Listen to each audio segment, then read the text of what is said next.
आज हम कर रहे हैं हिप रिप्लेसमेंट सर्जरी। ये जो पेशेंट हैं ये 62 ईयर ओल्ड फीमेल हैं। इनकी 2 महीने पहले चोट लगी थी, स्लिप था स्टैंडिंग हाइट से, ये नेक फीमर फ्रैक्चर हो गया। ये 2 महीने से है नेक फीमर फ्रैक्चर, जिसकी वजह से चल नहीं पा रही हैं।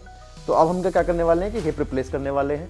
हिप रिप्लेसमेंट का इस एज में 62 ईयर्स में ये फ़ायदा होता है कि पेशेंट को नेक्स्ट डे हम चला देते हैं। उसका ये फ़ायदा है कि लेटे रहने के जो कॉम्प्लिकेशंस होते हैं, जैसे कि चेस्ट इन्फेक्शंस या बेड सोर्स या फिर पैर में खून के खत्ते जम जाना, जिसको हम डीवीटी बोलते हैं, जिसकी वजह से पल्मोनरी एम्बोलिज्म जैसे सीरियस कॉन्सिक्वेंसेस हो सकते हैं, उससे हम अवॉइड कर देते हैं। पेशेंट नेक्स्ट डे एम्बुलेटरी हो जाती है।